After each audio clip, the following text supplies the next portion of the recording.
Aïcha mi ngi noonu waaw kay déwénati leen bal leen ñu àq bu baax a baax yal na yàlla boole ñu jéggal suñu bakkaar yi bëri nañu te moom borom yërmande la te nii bakkaar yi toll noonu la yërmandeem weesu foofule kon nag di am njortu gu rafet ni ñu bokk nañ ci ñi yàlla nangul li nga xamante ni moom moo di koorum ren ña ca dëddu àddina yal na leen yàlla xare àjjana te may xolu muñ seen ay mbokk te itam ñi fi des ba tey wala ñi tëdd ci barke weer wi ñu romb yàlla na yàlla yëkkati leen ci ni mu gën a gaawee déwéniti leen namoon nañ leen lu bëree ci noonu nag xam ngeen ni altine gu ne rek ñu dañ koy tàmbale ak immobilier ndaxte dafay baax tamit lépp luy laajum dëkkuwaay wala itam sax tabax monsieur Thiam maanaam Modou Mbacké Thiam nee na naa bàyyi Thiam intendant bi banaa ko bu ko defee moom mu daal di si dikk ak ñun daal di gën a leeral faram fàcce ko mu gën a yaatu ngeen gën a mën a xam ba tax ni kenn du leen ci mën a nax te itam carrières et profils Louisa Diandi première dame moom itam dikkaat na tey bu ko defee rek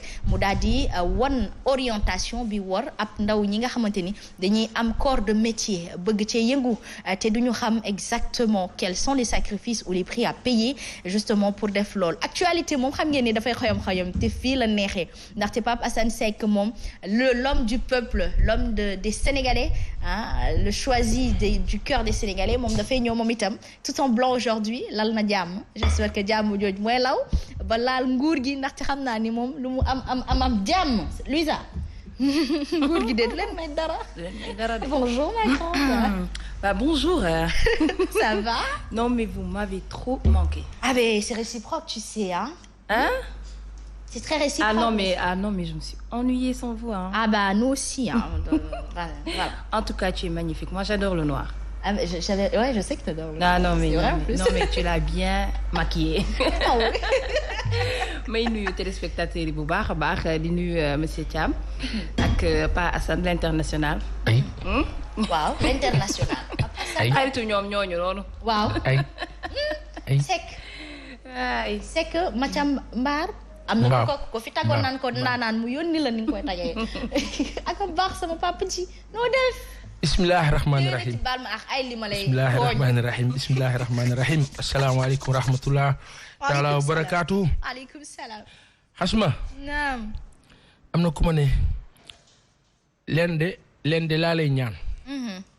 ma ne ko loolu lumu. Modou Mbacké Thiam mu ne ma ne ko loolu lumu. mu ne ma yow Hasma gis nga boo waxee ba ne Hasma yàlla. mu ne loolu li may def je pensais que c'était dama ko doon dégg. mais nit la bu ma ko wax ne ma def ko bëgg loolo. ndeysaan. mu ne ma yàlla bi lan la ma ne ko yàlla rek demal. go ahead. loolu kese la nuyu na ma la. baal la ak baalu la. di ko def noonu ak Modou Mbacké Thiam ak Louisa Diandi. kër Louisa nag moo dàq ci korité bi. parce que kër Louisa dafa amoon ascension. ak korité. dëgg la. lu mbiru yàlla. di nuyu Soxna Fall ak ñëpp ñuy setaan di wax Hasma yàlla nañu yàlla boole baal yàlla na yàlla may nu fekkee ba sëtaat ya te tal ko barke Seydina Muhammad sallallahu alayhi wa sallam yàlla na yàlla saxal jàmm Sénégal. amiin yaa rabbi. mu ngoog. Aïcha mi ngi noonu kenn du fàtte benn yoon tàggat yaram ndaxte la noisseur de tey nag war nañ ni que nag koor gi jeex na tàkk. Aïcha laata muy ñëw di installé wu mun na ñoo toog mun na ñëw ndaxte man caméra gi bu ma tiimee rek lu leen neex def. benn bët du leen feeñal MD sañul lool te du ko def ndax dafa mën li muy def moom itam tey moom dama leen nam ba tey ji xam ngeen ni dinaa mel ni Seku monsieur Thiam Modou Mbacké Thiam maa ngi lay ziar. Asma maa ngi lay delloo. L'incorrigible Asma. Voilà, l'incorrigible. J'espère que tu ne vas pas tenter le diable tout de noir vêtu. Ah bah oui. Tu vas pas tenter le diable pas Assane aujourd'hui en blanc donc.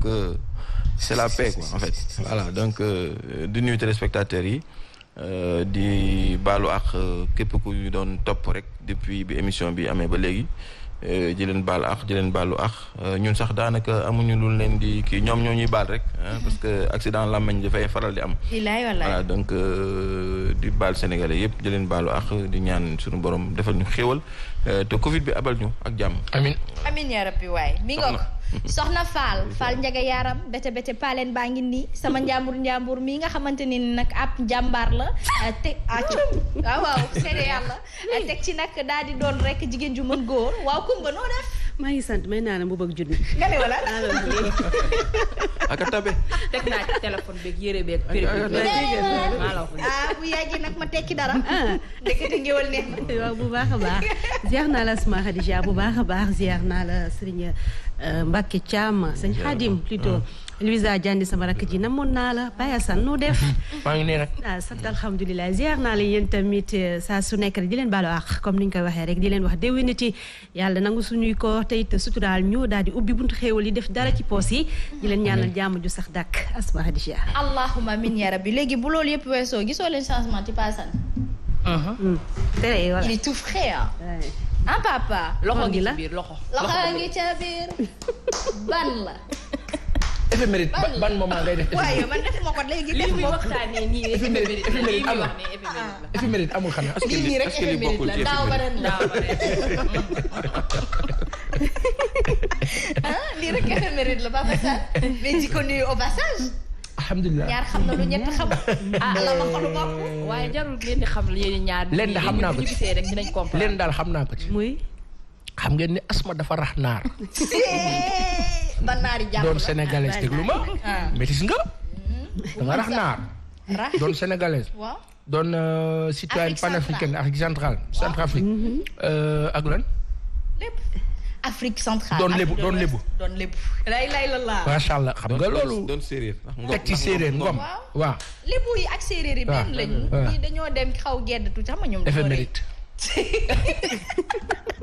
Aïcha, je rappelle que nous sommes aujourd'hui le 17 mai 2021 Papa Assane après dinaa lijjanti 17 mai wu daaw foo nekkoon ak ci loon newoon waaye bi pa dañuy daal di dem rek jublu ci éphéméride li xew ci réew mi ñu tàmbale ko ci année 1970 mu nekkoon l'apparition du premier numéro du quotidien national d'information Le Soleil créé le 14 février justement 1970 pour prendre la suite du Dakar Matin Papa Assane. Dakar Matin moo jiitu woon après Soleil ñëw. Soleil nag dafa amoon benn environnement bu mu juddoo boo xam ni kii di président Léopold Sédar Senghor dafa Senghor moo aay. Senghor moo aay xam nga lu Senghor def malheureusement c'est en notre défaveur et je suis triste de le dire malgré la légende qu'il fut dans un sens mais ci beneen sens. Senghor dafa réussir le prolongement de l'acculturation. Il parlait de la négritude, certes. Tout à fait. Mais là où un Cheikh Anta Diop lui disait Siggi, en phonétique wolof, ça s'écrit Siggi, ñaari G. Senghor qui refusait, qui disait non, c'est un seul G. Senghor réfléchissait en français. Cheikh Anta réfléchissait en sénégalais. Loolu moo ñu topp ba tey, c'est-à-dire que le soleil, c'était le prolongement de la politique. C'est-à-dire de faire de sorte que Sénégalais yi nekk des presque des complexes da ngay gis koo xam ni man du ma ko fàtte mukk Soleil maa nga xamee ci sama maam da ko gëmoon xam nga gëm Soleil yaa n'avait sama mbokk yi tëngeej ñu ngi maa déglu ak kilifa yi il aimait ça te loolu Senghor daf ko réussir ci mag ñu jëkk ña ils avaient leurs principes et tout et valeurs mais loolu moo doon tache d'huile bi nga xam ne moo ñu topp def ñu presque ñu ñàkk gëm suñu bopp ñàkk gëm Sénégal authenticité bi heureusement que on est en train de changer mais le soleil ci wàllu information Asma comme ni mu koy defee tey actuellement te tey sax a tane mais quand bien même am na loo xam ne positif na ci xam nga mooy lan jusqu'ici pour man c'est le journal le mieux écrit au Sénégal.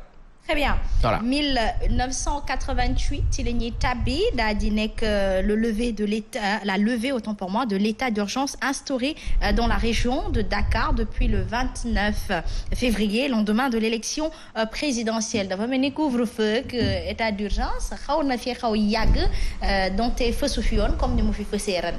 waaw dana am souvent ci contexte boo xam ni dëkk bi day am jaxasoo nguur bi bañ ñu egg benn niveau bi.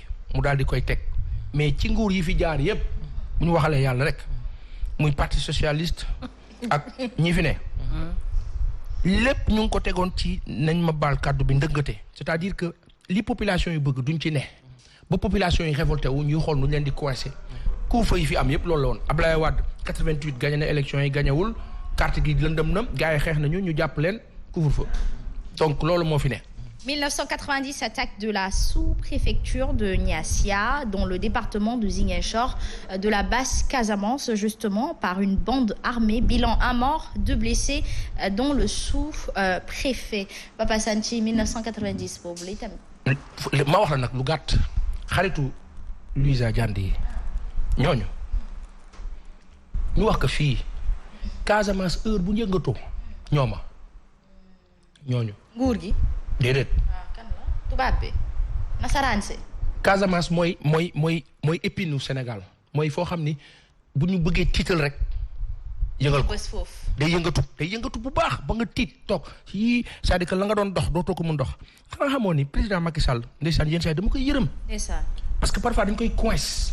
gis nga moom ak ñi moo àndal te ñi moo àndal nag ndeysaan foofu la ñu war a amee dayoo dimbali ko xettali ko tey jii nii Asma est-ce que xam nga ni Casamance mën na dundal toute la région ouest africaine.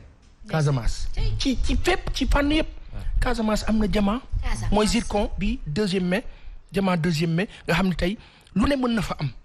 Casamance am na pétrole Asma Casamance am na gaz cheikh bi Khadim Casamance am na lépp madd bi gën a garaaw nag est-ce que xam nga ni tubaab bi ñu ngi fay def ay recherches sur nos plantes sur plein de choses. nañ ñu baax mais comme ni ñuy def Kidal gis ngeen Kidal ni mu mel.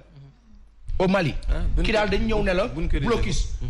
armée malienne sax mënu fa dem parce que dañ ne non ay terroristes ñoo fa ne nangam kenn newul Kidal xam nga ku fa ne ay nasaraan yuy jël or bi di yóbbu léegi nag boo bañee jege foofu pour bañ nga jege ko ñu tegal la les conditions que terrorisme yi ñoo fa ne. idem ay Casamance ak toutes les zones où il y a des richesses en Afrique gars yi noonu lañ koy gérer donc loolu nga xam ne xew na foofu dañuy monter puzzle bi ay bandi yëngatu. ñu ne foofu yëngatu na état bi jóg woote réunion ñu ne ca on les occupe à gauche à droite du ñu avancer c'est-à-dire que parfois même xanaa xamoon ne président Macky Sall ci programme am yoonu yokkute c'était un excellent programme dafa amoon intention def ba mu baax wax dëgg fa yàlla mais day am détournement d'objectif te day nekk loo xam ne kilifa yi duñ ko mën wax. très bien. dañ la naan boo duggee ci nguur gi rek ngay xam li xew mais tant que. les réalités de l'exercice du pouvoir. exact tant que kële. teppuwuñu. affaire dafa laaj fit nag. léegi moo tax nag ñu bëri xëy na xaw topp njiitum Pastef kii di Ousmane Sonko parce que dañu am yaakaar ne bu bàyyeekoo Casamance daal di xam li war daal di mën a dëgër bopp digganteem ak nasaraan si mën nañu am yaakaar ni suñu boomu jaam dina fa dag. moom sax bu toogee il va subir la même chose dama lay wax lu mel ni midi. waaw lu mel ni bëccëg. yàlla na yàlla suturaal ko su gënee ci moom. bu gënee ci parce que tey Sénégal moom ku fiy toogati ñu naan président damay ñaan yàlla na gën ci réew mi ak ku muntu doon. Bouga nag Ousmane Sonko Khalifa Ababacar Sall keneen ak keneen ku fi war a toog yàlla na gën ci sénégalais yi gën ci ñun ba pare. gën ci yow jik la jik ñu mun loolu day metti mais mun naa la wax benn affaire. ku fi mënti toog ku mënti doon. gaañ yi dinañ fexe ba.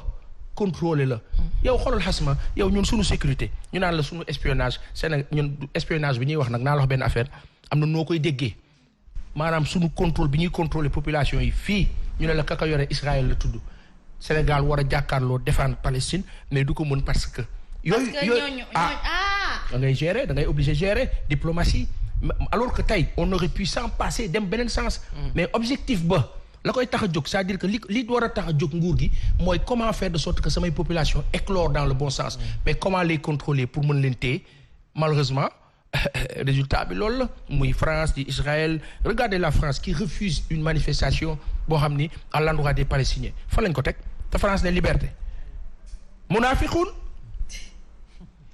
loolu mu daal di doy waar ba tax ne ñun dañuy daal di bàyyi foofule tàbbi ci 2019 l'équipe nationale de football du Sénégal dam la lan la bama soxna ne ko mu bama wax leen ko mu bama Aïcha mi ngi noonu l'équipe nationale de football du Sénégal des U17 éliminée par celle de Guinée.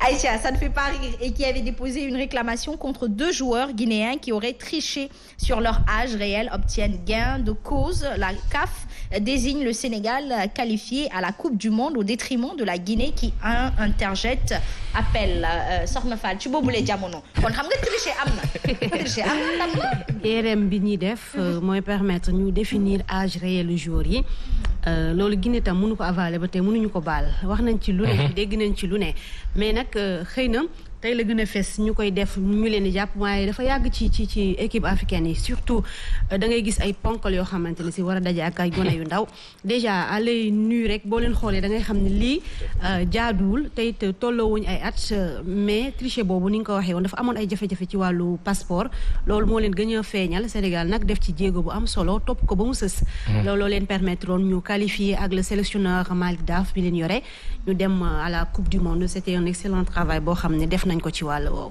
Très bien ci lañ koy ba pare def une belle participation. Très bien ci lañ koy ndar keppe Pape Assane. le 17 mai 2020 foo ne woon 2019 lañ tëj éphéméride réew mi. ma lijjanti la wala ma bàyyi mu seet. bàyyi mu seet. Aïcha mi ngi noonu sur la toile j'espère que vous allez bien dinaa bàyyi mu sedd waaye du tere benn yoon ma jottali yóbbante bi nga xamante ne suñu maman bi mi ngi wuyoo ci turu Kiné Sarr mi ngi fële ji sëy Thiès ndar-ndar la ni man daf ñu sopp bëgg ñu te xam nga bëgg moom yëg a koy fay ndaxte nit bu la bëggee dafay dem sax ba doom yi di ko tooj naan ñi ngay woowuñu la duut ne rek xëy na ndeysaan ñàkk jot la ndaxte liggéey bi dafay téye nit waaye nag fonk nañ képp ku ñuy seetaan te fonk nañ képp koo xamante ni yëg nañu n'est-ce pas première dame Soxna Fall nee na moom ñëpp la bëgg ci biir Subatel wax fa dëgg yàlla nee na ba ci coach Moussa doomam bu góor bi day def sport te moo tax nag moom dafa bëgg coach Moussa bu ñëwee suba dinaa jottali nuyoo bi waaye Pape Assane dafa mel ni l'incontournable Pape Assane l'homme de la vérité la plume véridique saaren boobu laa xam naa ceeb la bëgg rek comme xam na ne seen TV dañuy joxe ceeb mais xasma ay mburoog yooyu dañ ko koy yónnee rek am na ku ñuy wax Papis mu nga nekk fële ca Soumbédioune fay lakkee jën man mosuma xam ni mais les gens regardent macha allah. les gens regardent ils adorent. Papis xam nga ka ñëw la taxaw uxuli ude wax ne da nga bëgg coof mu nga jar nangam mu kase prix bi ma rafetlu ko ma ne ko lu da nga mu ne parce que voilà damay seetaan te dama kontaan. Sénégalais dañoo baax. waaw lu rafet la yàlla na yàlla fekk Papis maa ngi lay nuyu bu baax ak Jabel. Jabel disponible. la mu waaxu diggante ndox maag kii ba. dañoo gis seen bopp ci mbir mi xasma jën ba nga xam ne ma nga ànd ak citron. ab li booy wax nag. jarul jàpp ànd ak kaani ba sew. yow foofu àndaloon. problème yaa ngay démarrer. ça a déjà commencé voilà ça na leer rek yaa ko tàmbali kay. am na jàmm yi. am jàmm ña baax ka baax. ña baax la woon moo tax nga yeewoo leer gi. Pape Assane tay nekk nga ca dara. en plus dafa teel a ñëw tey. waaw non. constat la rek constat la dafa teel a liggéey si tey. nit ka baax nit ka baax. est-ce que sa loxo nekkul ci soos fa. loxoom kay da ka càpp ci soos bu baax sax lay la domadaa bu saf. domadaa la xool ko. Aïcha mi ngi ne. amuñu nëbboo ñun ak ñu ñuy seetaan. J'ai eu l'honneur de rencontrer un jeune talentueux qui s'appelle Boubou Design. Un peintre reconnu partout dans le monde. ne woon naa ko dinaa la nuyu mi ngi doon saboté sama logique bi logo bi naan ma da ngeen war a jël seen artiste local yi ñu defal leen il parlait peut-être de lui je t'offre l'opportunité de nous offrir tes talents moom moo defoon ci Palestine bi tableau boobu noonu dessiné woon il est super talentueux Sénégal nag ñun dañuy bàyyi ba suñu artistes yi tubaab bi ràññale ñu door leen xàmmee fii Subatel amu fi dañuy jox kenn ku ci nekk wàccuwaayam madame Boubou Design Aram maa ngi koy ziar bu baax a baax moom itamit moom daf ñuy teewlu bés bu ne elle adore justement le déroulé du plateau et toutes les personnes qui contribuent tous les jours à ce que ce plateau-là soit justement disponible pour la population c'était mon coucou waaye itam Pape Assane damay dugg tàggat yaram ba pare door a dikk ci anniversaire ndaxte 17 mai ñi ci juddu dañoo bëri te baax ci man gën ci man sës ci man rek te rekuñu ma benn yoon kon nag soxor yow lay jox la ngeen ku ci yàqu dafa assimilé yow. assimilé boo mooy ci wolof gi ma ngi mokkal nga de. ne ko mokkal nga de. du géer de yaa ngi territoire di ma ndaw si naan duñ la woowee tubaab lu mu gisee keefal waaye kuy jug si askanu ngéwël gi ba xeeb la boo yëkkatee mu daaneel. Aïcha Soxna Fall ci tàggat yaram la ñuy def. ay suukee. Play at www.mikeys.com.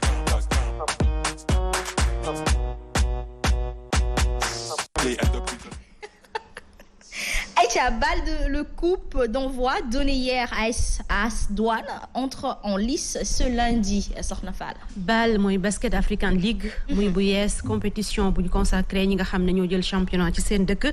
AS Douane nag moo fa teewal réew bu Sénégal tey jile bu 12h jotee moom ci la war a rek soobu war ci daje ak GS Pétrolier bu Algérie waaye door nañu ko nag démb ci noonee Patriots bu Rwanda moo dak daan ñi di waa Rivers bu Nigéria 83-60 kon dinañu ko wéyal tey jile ba tey ci altine bi 19h waa Madagascar ak Monastir bu Tunisie kon dinañu ci laale waaye tam GS bu Algérie ak Sénégal comme ni ma ko waxee AS Douane nag dem pour rek jouer ses chances de qualification de quart de finale jëm ci boobi compétition nga xam ne door nañu ko ba nu ko bëggee ak léegi daaw la woon waaye mbas bi moo fi jaaroon ba tax na mujjul woon addu basketball la ñuy desandi waxtaanee ak championnat local 13e journée bi ci wàllu jigéen ñi daal dinañ koy tam amal ci rek week-end bi ci wàllu résultat kon mi ngi noonu tableau bi noonu la tëddee ndamu bopp ci kaw Mbour basket club 48-41 ñii di waa Isexport daanu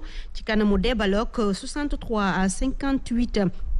Ville de Dakar daan 52-48 Saint-Louis basket club wéyal nañ ko ci dimanche bi ak ndamu Duc ci kaw Asfo 59-50 68 le GIA daan UCAD à 43 kon ba tey ci wàllu rek groupe A bi Ville de Dakar moo rek jiitu am 22 points bu dee rek ci groupe B bi Duc moo fa daal di nekk jiitu Asma Khadija. Justement mi ngi noonu ci judo la ñuy tàbbi et surtout vers li nga xamante ni moom moo di les championnats d'Afrique. 42e édition Sénégal di dalal compétition yi nag tubaar fakal macha allah ci weer bi ak weer bee ñu dëgg malam na yu bari yu am ci biir réew mi bokk na ci judo bi nga xam ne ni ma ko waxee di war a am ca Dakar Arena du 20 au 23 mai ñu daal di battre record de participants yi ndaxte 285 participants yu jógee ci 38 pays am nañu ko ñu ngi ci wàccaay gi jël matukaay yëpp ngir fexe ba rek am double défi bi maanaam combattants yi participer am ay médailles mais également organisation bi mën a jaar yoon ki nga xam ne mooy njiit li di fédération sénégalaise de judo discipline assimilée maître Babacar Wade mi ngi ci ak ñi mu àndal ngir nekk ci wàccaay gi bu baax a baax jëm ci wàllu woowu.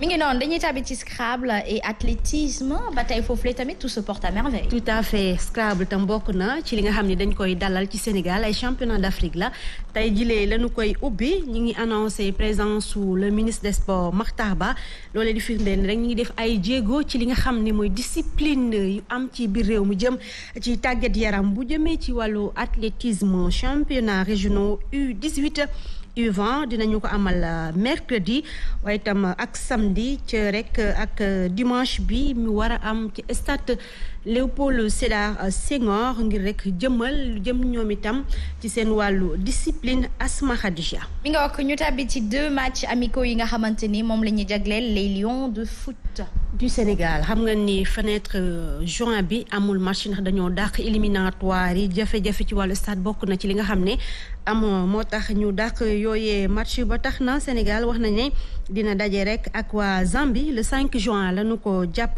waaye le 8 juin itam dinañu daje ak Cap Vert loolee yëpp ngir nekk ci seenu wàccaayu éliminatoire coupe du monde bi ñu dàq ba mois de septembre bële ñu dëgma la. mi nga wax ci noonu la ñuy daal di duggee ci Jaraaf qui a battu n'a qu'à reprendre à lui-même c'est ça. voilà moo ko def teg boppam Coton Sport moo ko daan ci phase aller quart de finale coupe de la CAF li tax ñu wax loolu parce que Jaraaf am à 10 ñu Rouge Koné amoon possibilité passer devant Coton Sport mi nga xam ne match la boo xam ne sentiruñu woon sax infériorité numérique bi li ko waral mooy bari lu ñuy raté bari tam benn faux rythme boo xam ne Jaraaf du ci waroon a xëy na soobu ngir amal ay récupération de ballon dans l'ensemble def nañ prestation bu baax mais li manqué rek mooy but bi mu amoon tam ci ligne yi compact bi wàññeeku woon bu baax a baax phase de jeu itam ci wàll wuñ ci gisee rek mu am lu ci desoon loo xam ne c'est à rectifier également naam def na ni jéego waaye jéego Sacré-Cœur GF moo leen daan 1-0 loolu permettre ko mu ñëw ci podium bi 2-2 moo dox ci diggante Casa Sport ñii di waa Cneps ñoom Njàmbur di leen fekk si daal di leen di daan bu dee Ligue 2 bi kon Ligue 1 boobu ba tey ci suuf ñii di Gorée ak NGB ñoo fa daal di féete Ligue 2 bi ñu mën a jàpp rek GFC mi daal di nekkat leader détrôné ñi nga xam ne ñooy waa Linguère de Saint-Louis. mi nga ko ba tey Tafa le philosophe décortique justement le match entre NGB et Teungueth FC. mooy suñu expert en football mooy day seetaan chaque journée benn match bu noppee def ci ab njàngat xool li ci dox ak li ci doxul ak joxe également ay conseils ci ñi nga xam ne noonu la doxandale Tafa le philosophe. premier mi-temps bi mën naa ne ñaari tali jeu bi bari woon na calcul trop ci seen côté. parce que dañ doon bàyyi Teungueth FC muy joué ci zone de préparation ak zone de possession te man dama gis ni boo joué équipe boo xam dafa mën a garder balle day def pressing ultra offensif dañ koy fekk ci zone bi muy préparé wu pour indil ko fa ay jafe-jafe pour mën a préparer say contre-attaque foofu. beneen bi mooy Teungueth FC tamit ma gis premier mi-temps bi jeu bi dafa dese woon am variante c'est-à-dire côté gauche lañ doon ëpp lu ñuy joué ñu verticalité. aussi liñ seet côté droite dafa xaw a néew ñaar télé aussi ma gis heure bu ñu defee ak repli défensif heure bu bal bi ñëwee ci milieu terrain bi ci zone médiane bi damay gis ñu commencé déclencher ak seen pressing foofu pour effectuer une pressing défensif le pressing défensif il est important de connaître les mouvements de démarquage. deuxième mi-temps bi aussi Teungueth FC ñëw na indiwaat beneen xar kanam changé waat ni muy joué parce que ci transition bi gën naa gaaw ci deuxième mi-temps bi. parce que football transition bi mooy lépp te Teungueth FC loolu mooy seen fort parce que tey football transition offensive ak transition défensive équipe bu la ko gën a maîtriser rek moo la sens pour gagner la ñaar tamit aussi deuxième mi-temps bi ñëw na indiwaat beneen xar kanam par rapport ak ni mu joué premier mi-temps bi parce que deuxième mi-temps bi génn na sax xaw a joué créer ay occasion donc loolu laa gën a jàngat ci match bi di wax ni championnat bi aussi war nañu gën a mën a yëkkati niveau bi surtout sur le plan du jeu war nañu gën a mën a améliorer niveau bi. premier mi-temps bi mën naa ne ñaari tali jeu bi bari woon na calcul trop ci seen côté parce que dañ doon bàyyi Teungueth FC muy joué ci zone de préparation ak zone de possession te man dama gis ni boo joué équipe boo xam dafa mën a garder balle day def pressing ultra offensif dañ koy fekk ci. zone bi muy préparé wu pour indil ko fa ay jafe-jafe pour mën a préparer say contre-attaque foofu beneen bi mooy Teungueth FC tamit ma gis premier mi-temps bi jeu bi dafa dese woon am variante c'est-à-dire côté gauche lañ doon ëpp lu ñuy joué ñu verticalité aussi liñ seet côté droite dafa xaw a néew ñaar télé aussi ma gis heure bu ñu defee ak repli défensif heure bu bal bi ñëwee ci milieu terrain bi ci zone médiane bi damay gis ñu commencé déclencher ak seen pressing foofu pour effectuer une pressing défensif le pressing il est important de connaître les mouvements de démarquage. deuxième mi-temps bi aussi Teungueth FC ñëw na indiwaat beneen xar kanam changé waat ni muy joué parce que ci transition bi gën naa gaaw ci deuxième mi-temps bi parce que football transition bi mooy lépp te Teungueth FC loolu mooy seen fort parce que tey football transition offensive ak transition défensive équipe bu la ko gën a maîtriser rek moo la sens pour gagner la ñaar tamit aussi deuxième mi-temps bi ñëw na indiwaat beneen xar kanam par rapport ak ni mu joué premier mi-temps bi parce que deuxième mi-temps bi génn na sax xaw a joué créer ay occasion donc loolu laa gën a jàngat ci match bi di wax ni championnat bi aussi war nañu gën a mën a yëkkati niveau bi surtout sur le plan du jeu war nañu gën a mën a améliorer niveau bi.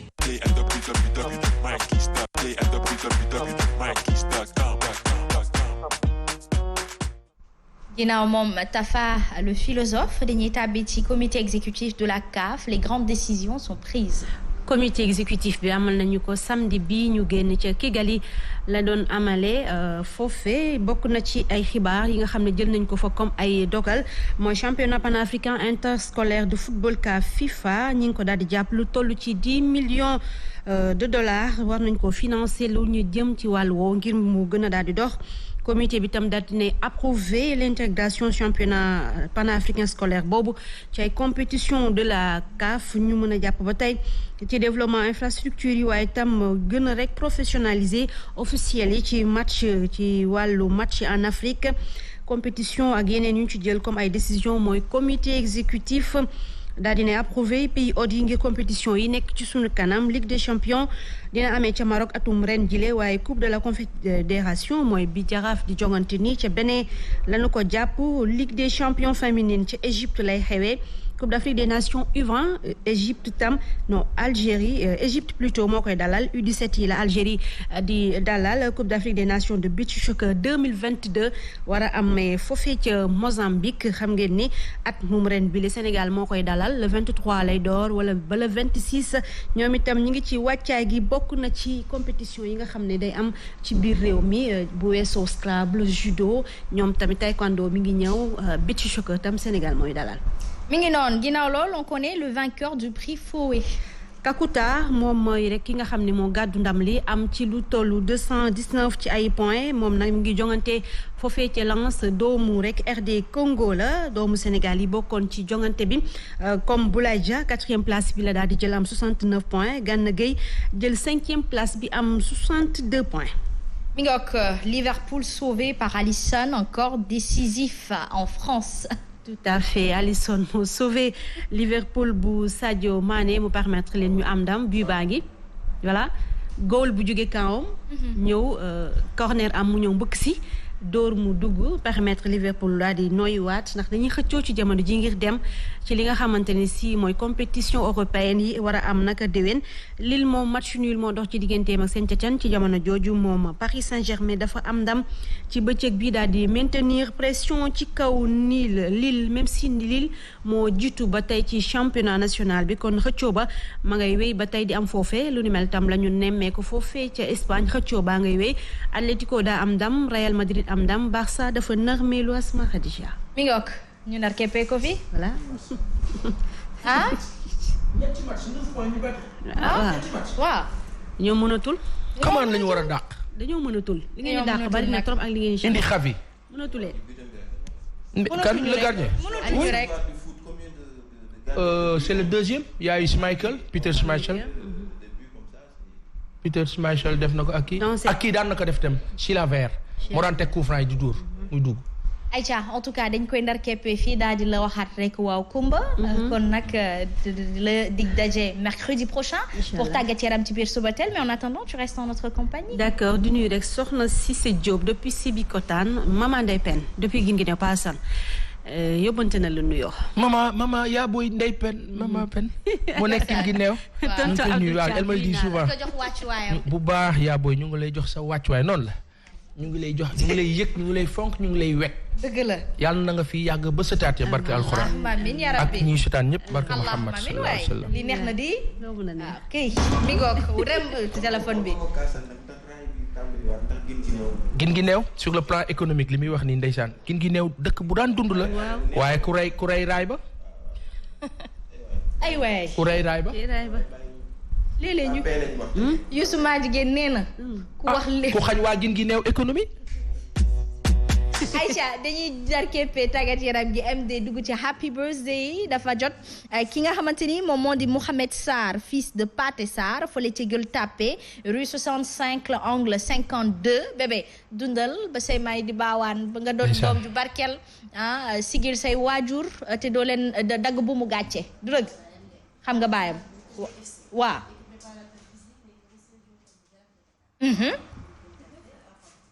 ndeysaan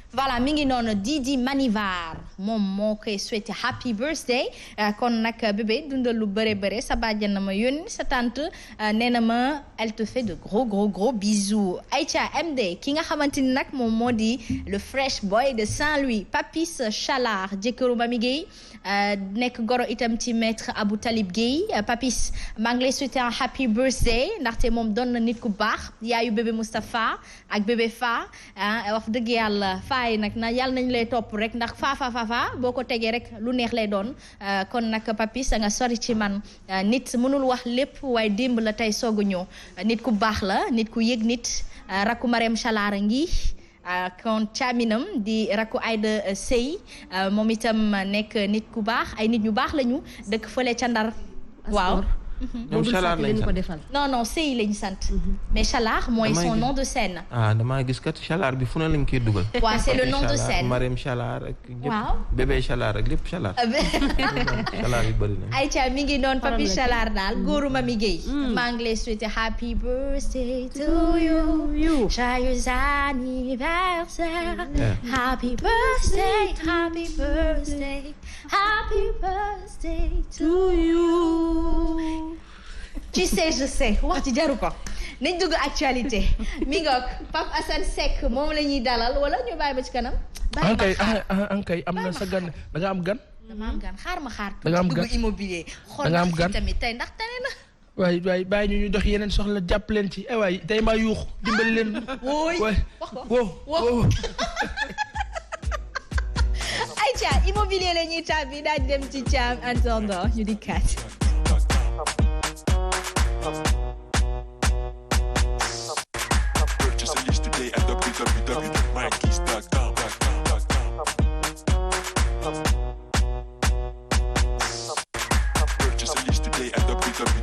Aïcha, on va parler de la commission exorbitante des courtiers. Est-ce une loi ou une pratique abusive? nga ne. Luy Sané non. dëkk bi li fi doy waar. ay loi c'est certes 3 4 mois 5 mois yi tamit. 6 la ñuy laajte. 6 nga ne ma. loolu de lu bees. courtier ñu ëppal yow 6 mois la ñuy laajte léegi dañoo ëppal. ëppaluñu. ëpp naa def. wala loi da leen ko may. amul contrôle kay boole ceeb yow yaa leen di neexal. amul contrôle ak ci topp di daw. ba pare booy dem di visiter kër da ngay fay 2000 ak junni. selon les quartiers. ay bien sûr. fii ci quartier gi fii 5000 ngay fay pour visiter visite kër. kese. Pape Assane waxoo de. mais nag liggéey la aussi ma ne liggéey la aussi. waaye dafa réglementaire rek. mais dafa réglementaire na ànd ak yërmande bokk.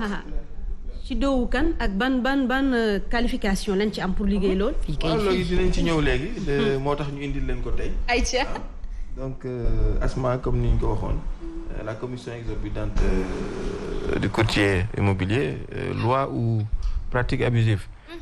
Donc déjà il faut ñu xam ne déjà courtier bi ñu koy wooyee souvent aussi chasseur immobilier agent immobilier aussi c'est un agent immobilier souvent nag dafay faral di liggéey dans l'informel bon en fait je suis pas dire l'informel mais je pourrais dire peut-être en freelance parce que agence yi très souvent dañ leen di solliciter parce que c'est des hommes de terrain yoo xam ne ni ñu xam terrain bi lañu donc li ñuy faral di def mooy jouer le rôle d'intermédiaire entre particuliers yi ak bailleurs yi mais aussi entreprises yi pour wutal leen ay local wala ay biens immobiliers parce que du forcément rek kër la ñuy lijjantil nit location mais terrain kër booy jënd wala entreprise booy jëndaat et tout ça dañ ci exercer mais en ce qui nous concerne tey dañu jël cas wu location parce que en fait loolu mooy li gën a itteel askan wi donc ñu dem ci tey ñu xam ne aussi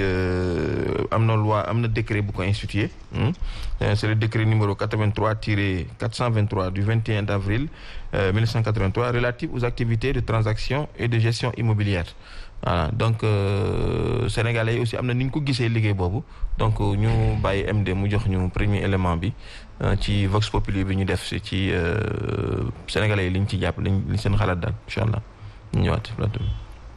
li ma jàpp ne mooy ñoom si la ñuy dàq seen wërsëg rek waaw ndax ñoom loolu ñuy def noonu si la ñuy am lu ñu yóbbulee seen njaboot nit ñi nangul leen ko fekk si leen loolu de jàpp naa ne dara nekku si.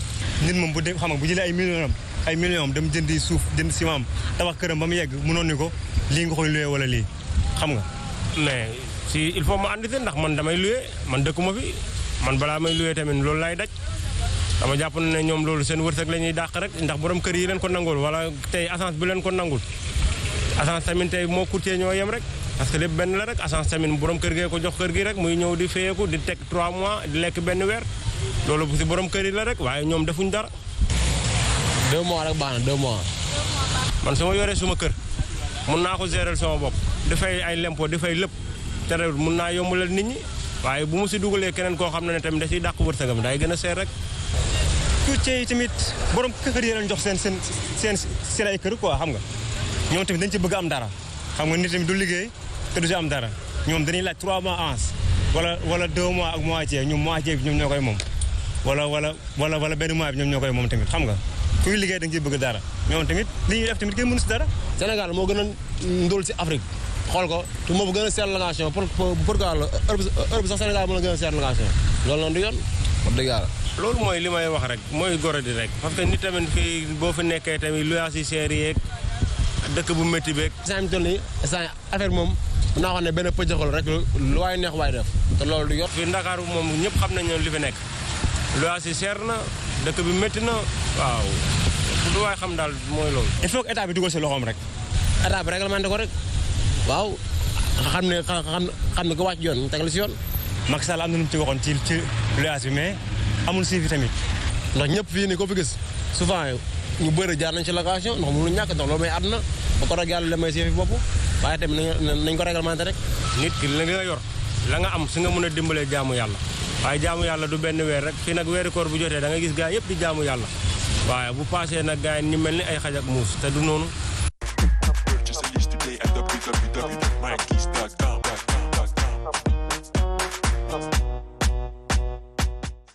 mu mel ni nag Modou Thiam dafa mel ni ñëpp d'accord nañ ni que c'est exorbitant. waaw même su dee comprendre nañ leen parce que soo ko dégloo gis nga ne sénégalais yi pratiquement bon nangul nañ leen seen liggéey parce que aussi daan doole la mais lépp rek ñu def ko ci teg ko ci yoon aussi bañ a abuser donc soo seetee micro trottoir bi loolu la indi quoi que reconnaître nañ leen ne seen liggéey la te kuy liggéey aussi di nga ci wut dara très souvent nag borom kër yi dañuy demander 2 mois 3e mois bi nag ñu jox ko souvent kii bi léegi mois boobu ñuy yëkkati.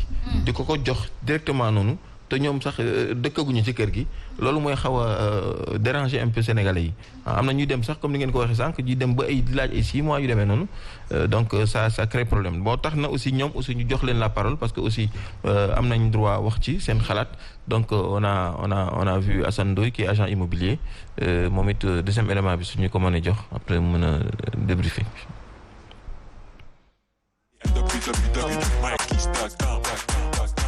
donc il faut ñu xam ne tamit commission prestation de service la donc nit ki yow yaa soxla nga dem baf nga solliciter nit pour mu wutal la donc yow bi nga nekkee sa bureau di liggéey war a wàcc 17h nit kooku mi ngi la nekkal ci terrain bi par rapport ak demande bi nga ko def bi nga ko laaj mu wutal la ko soo wàccee mu wan la ko donc service boobu mu la defal yow loolu nga koy fay moom la ñuy woowee commission bi commission tamit il faut ñu nangu c'est quelque chose de réglementaire loi la ci yeneen services yi aussi même en marge de l'immobilier il y a d'autres services yi nga xam ne soo si nekkee di liggéey tamit da ngay fay prestation donc la commission c'est juste une prestation que tu payes c'est vrai que am na ñu naan cher na mais personne n'est pas une obligation bu fekkee yow mënuloo fay commission mais wàccal ci terrain bi nga dox dem tu vois les immeubles tu frappes les portes tu cherches pour toi-même donc ça peut se faire comme ça mu wutal sa bopp su boobaa fay commission doo ci fekk doo fi kaas naan cher na doo fi nekk di négocier et encore aussi par rapport au courtier am na ñi nga xam ne ils peuvent te permettre des fois nga négocier commission bi am na ñuy def 50% mais quand même c'est ouvert à une négociation mais souvent ñun ñi yor agence yi moom la majeure partie commission duñ ko négocier c'est parce que charge yi ñu am la moo tax ci ginnaaw parce qu'on est locataire comme les clients suñuy bureau yi tamit dañ ko louer il y a des charges ci nga xam ne moom ngay liggéey looloo tax commission bi c'est assez compliqué am na ñoo xam ne duñ ko wàññi mais daal nañ jàpp ne commission moom c'est une prestation bi nga xam ne yaa sant nit ki mu wutal la su la wutalee nga fay ko loolu rek la. c'est vrai que dinañ gis ci place yu bëri par exemple secteur ay Sacré-Cœur Scat Urbam Ouest Foire am na ay coins de rue yi nga xam ne quand même courtiers yi fa la ñuy regrouper woo et la majeure partie des clients ñu bëri xam nañ coins yi fi nga xam ne courtiers yi fa la ñuy nekk fa la ñuy dem suñu soxlawee dara dem laajte honnêtement nag quand même y a des gens assez sérieux ñu jub ñi nga xam ne ñu ngi ci liggéey bi c'est ci coins yooyu lañ nekk moi j'en connais beaucoup man des fois tamit damay soxla ay demande dem ci ñoom ñu échange donc ay nit ñu sérieux bien vrai que nag ci corporation boo munti gis rôle immobilier journaliste il y a des gens corrompus ñi nga xam ne jubuñu ça c'est dans toutes les corporations bon foo munti dem waaw tey que ce soit dans l'État ak fu munti nekk am na nit ñoo xam ne jubuñu léegi c'est au genre quand même de faire attention par rapport à ça et que aussi ñi dem ci mbedd bi di wuti dañuy fexe ba suñu fay ñu fexe ba quand même ñu dem vers le propriétaire ñu fay le propriétaire avant de payer le courtier ñu bàyyi di joxe xaalis yi ci mbedd yi parce que c'est pas prudent loolu moom conseil bu mu leen di jox la aux clients.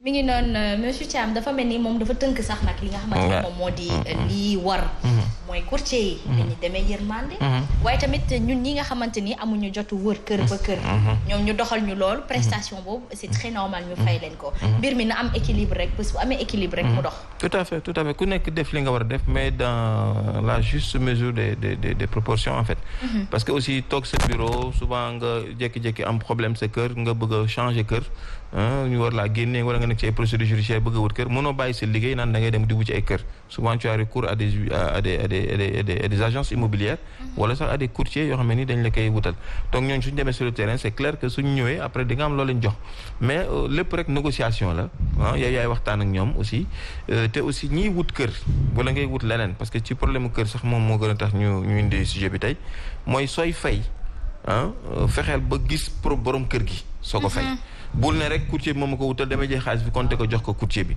loolu problème mën na ci am xam nga soo demee ci agence aussi courtier bi jëlee la ci biti daal ne agence sàngam moo ko gérer propriétaire bi agence la ko jox yóbbu la ci agence bi yow li nga séq ak agence bi ngay jox agence bi na fay courtier bi parce que mënoo bëgg a fay courtier bi bëgg a jox agence bi dara c'est pas possible parce que agence bi moom propriétaire bi mi ngi koy fay donc mënut a fayeeku ñaari yoon donc loolu aussi foog ñu bàyyi ci xel donc li ñu war a retenir daal fi mu toll nii daal mooy ko sooy fay fexeel ba gis borom kër gi parce que ay di la ngi ci moom mi jox na ma benn anecdote boo xam ne benn waaye bu nekkoon fi ñoom ñoo ko démasqué sax côté de Ouest Foire fii day ñëw wan la kër ne la nga xam kër gi ne peut-être ay 200 et quelques mille lay kii mu ñëw ne la 130 000 xam nga da nga ci bëgg a bondir sur l'occasion mu jël beneen xaritam bu nekk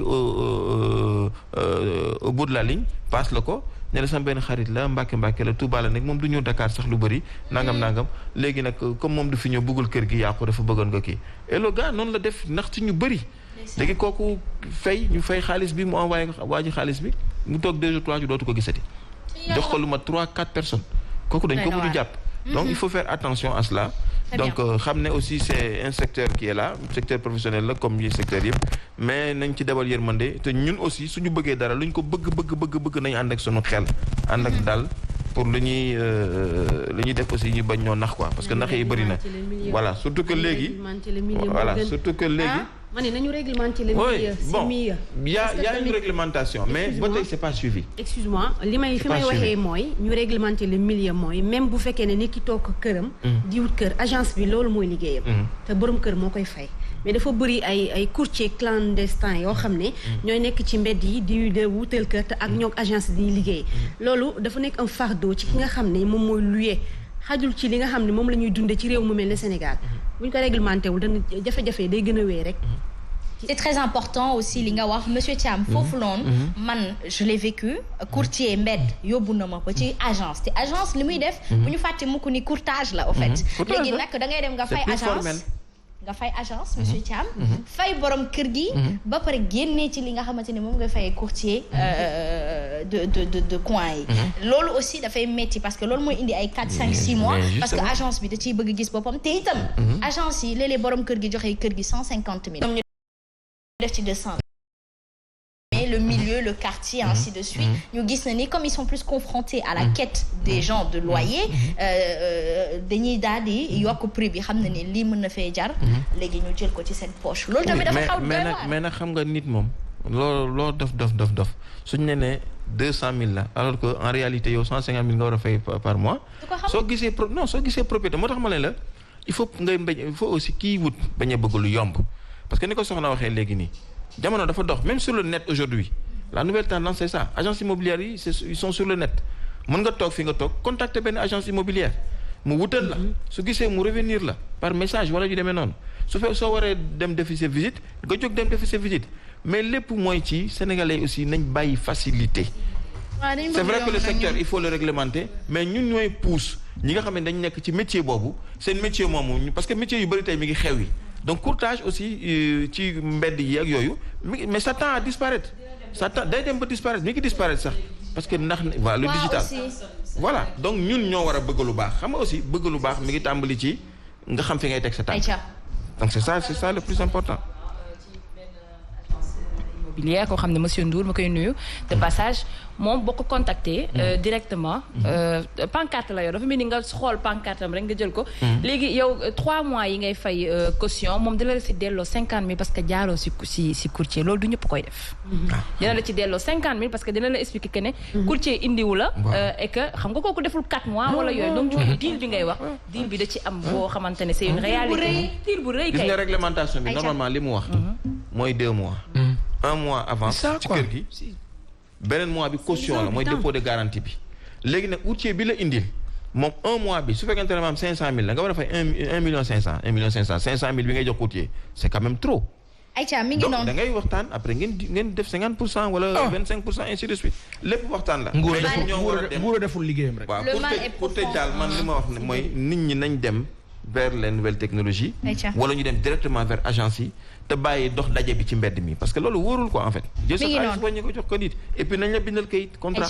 merci voilà. C'est très important moom Thiam dañu koy jaajëfal bu baax a baax ce fut avec un immense plaisir en tout cas pour la rubrique immobilière de ce matin et itam de la présence merci beaucoup invité bi daal di ñëw toog c'est moi qui vous remercie di nuyu Asma comme ni nga ko waxee sunu am di jàmm yi nga xam ne ni korite gi ñoom ñëpp ndeysaan daw nañ ñëw fii indi ñu ay cadeau ñu indi ñu ay ñaw ñu indi ñu lu kenn xamul vraiment sénégalais yi dañu baax daal vraiment dañuy sant ñëpp gërëm ñëpp rek nit ku baax day bëri mbokk Aïcha mi ngi noonu actualité ci la ñuy tàbbi daal di dalal gan gi yeewi monsieur Thiam ndaxte xam naa ne liggéey gi bëri na altine la et altine bu ne rek dafay xaw full léegi ñu dalal invité bi ci actualité ànd ceeg Papa Sane Seck